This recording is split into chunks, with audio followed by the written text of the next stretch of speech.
All right, so part 4 is talking about verifying identities. So this is summon difference identities and using them to verify identities. So let's look at an example.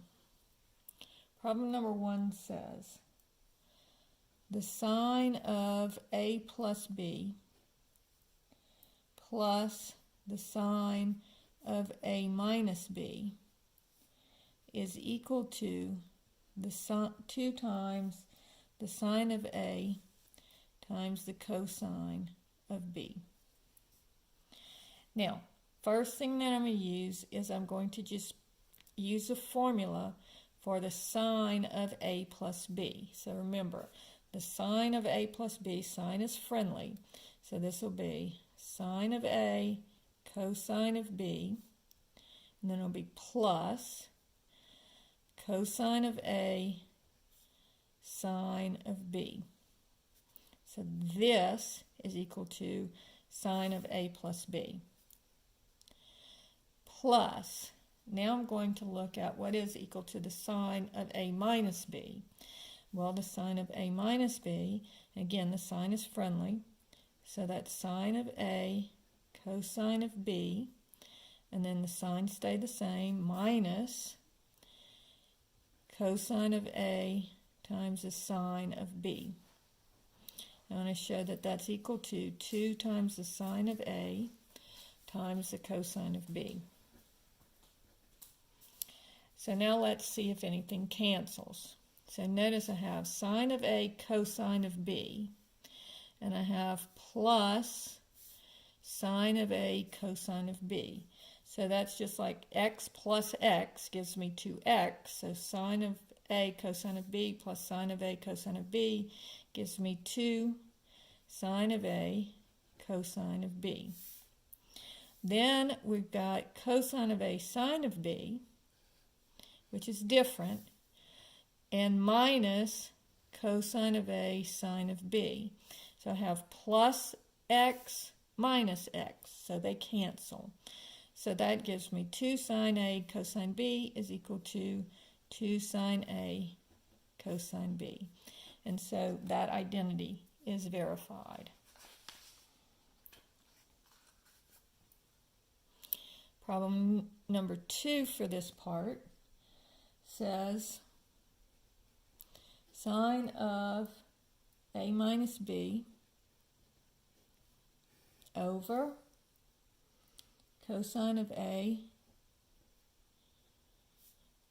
cosine of B is equal to the tangent of A minus the tangent of B. So again, I'm just going to use my identity for the sine of A minus B. So that's the first step in all of these identities, is going ahead and looking at it, and you see that you have this difference formula here. So you just have to write it out what this difference formula is equal to. So again, the sine is friendly, so that's going to be sine of A cosine of B, and then the sine stays the same, minus cosine of A sine of B,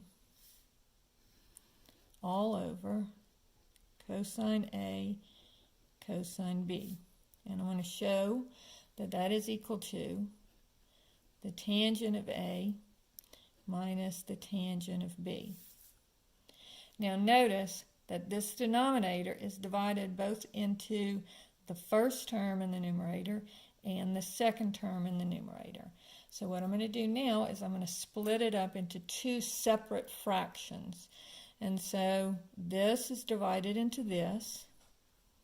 So sine of A cosine of B is divided by cosine A cosine B, minus, and cosine of A sine of B is also divided by cosine of A cosine of B.